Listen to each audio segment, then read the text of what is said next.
Hey everyone, Genome here, coming at you with yet another creator support video. This one is for ComicHead 84, one of the best new guys on the scene. He's got a really cool series going on right now that basically is highlighting his journey with the defeat of the evil wizard Nicotine.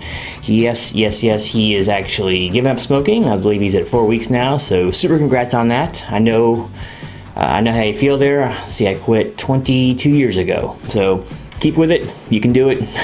But it's pretty cool. He's taken at least the first month of non-smoking and taking the proceeds he would have spent smoking on getting CGC slabs. So very cool idea, and congrats. And it's good to see your money going to good use. And he's had some pretty sweet pickups. So this is his 200 subscribers contest, and he had pretty easy for most people, I would say. Criteria. He wanted you to show 3 different books. I'm actually having to show 4, but more on that later. Highlighting his favorite characters, those being the X-Men, Batman, and the last 2 are kind of combined, but Silver Surfer and Galactus. So I have garnered a selection of appearances and or books by said characters, and hopefully you enjoy. I'll just go over each book real fast and kind of go over what I like about it or whatever. Now, this first book you're looking at here is X-Men number 280. Now, I've previously shown this cover as one of my all-time favorite covers, period, let alone X-Men, but just the title of the book is Pyrrhic Victory, and which is also a very cool term. A lot of people don't know that one, but look it up if you don't know about it. It's very fitting for this book right here. But basically, this is the tag end, I believe, of the Muir Island saga, and it has a lot of X-Men recurring kind of villains. But the main villain in this one is Shadow King. And what makes this book really, really, really good, as far as X-Men go, is it kind of shows the sacrifice that Charles goes through, and you start cringing to see what he goes through when he's fighting the Shadow King. That's gotta hurt! I won't ruin it for you, but let's just say that he messes Charles up bad, and you know, the effects of which linger on, I guess, to this day. I know I haven't read it in a long time, but assuming it's still the same. Yeah, this was a very lasting physical altercation in the world of X-Men. So, plus the cover is just so freaking epic. I love that. Cyclops' optic beam of rage right there is just it's one of the best I think X-Men covers have ever been. So there's my one for X-Men. Now, next one up is going to be Detective Comics number 630.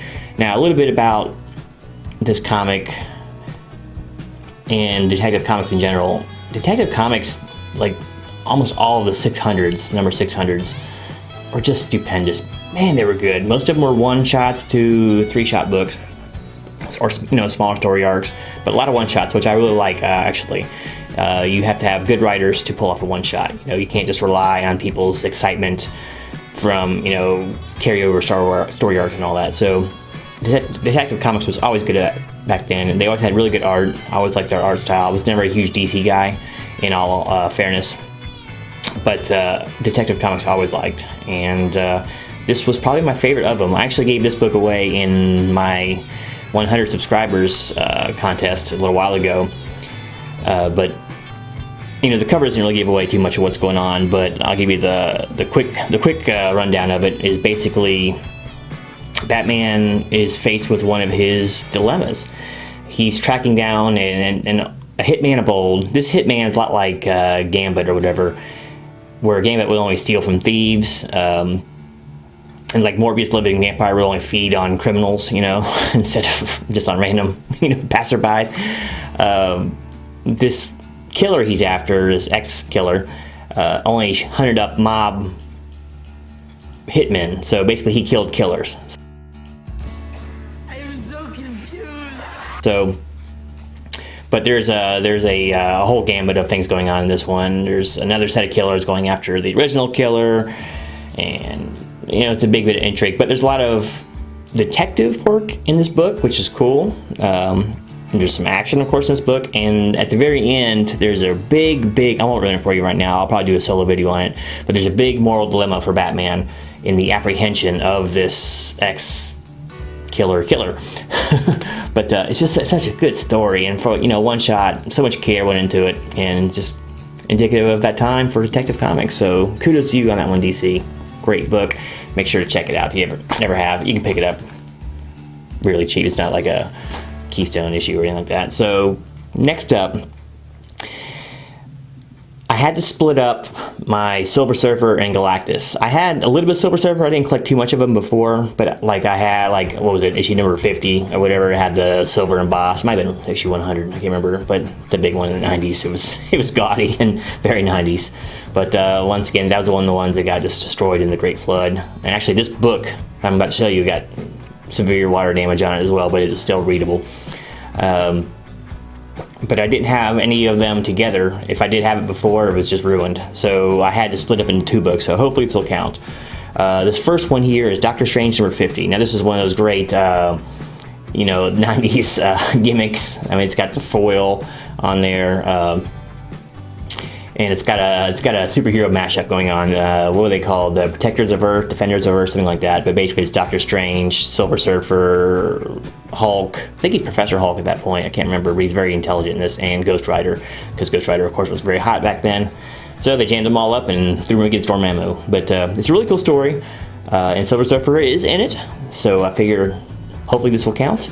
But yeah. So, and the next one is maybe a little more of a stretch, but for Galactus, I'm going to actually go with, let me show you this one real fast. Pretty cool cover.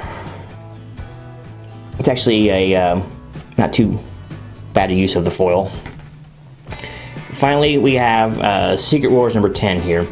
Now, this one kind of starts with Galactus in it, but he doesn't have a huge role. But basically, the whole idea behind this one is Doom steals Doom steals Galactus's power to fight Beyonder with.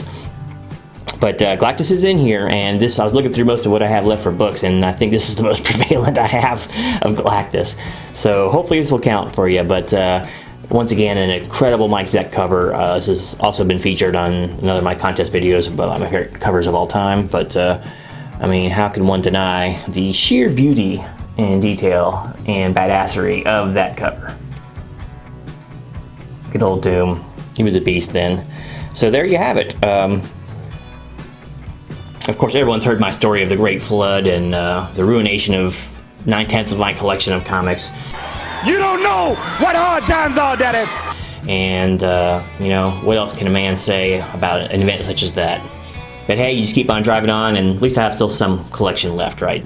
So anyway, make sure you get over to ComicHead 84's site, especially when he does his live streams. His live streams are places of zen and good conversations. And you never know, he might drop a slab for you, literally speaking. That's always entertaining, poor guy. But I think someone suggested getting some J-channel and putting it up on this back wall back there. It's a kind of interesting idea. Plus, you can also redo the siding on your house while you're at it if you want to go that route. But anyway, I ran on long enough. Get over there, sub up if you haven't already. Go out there, like his videos, and just watch his videos because he's got some really cool stuff. And support him in the kicking of the coffin nail habit, because I tell you what, that is a worthy endeavor, and I always support it. You know, with anybody. I'll tell you my secret for behind of getting it off was mints and toothpicks. I chewed the hell out of toothpicks. I had a little, I'd gnaw them down to nothing. I'd keep them in my mouth for hours, but yeah, it gives you something to do other than smoke, right? So anyway, but that's enough for me. All right, thanks for watching. Until next time, this is Genome, and some great books out.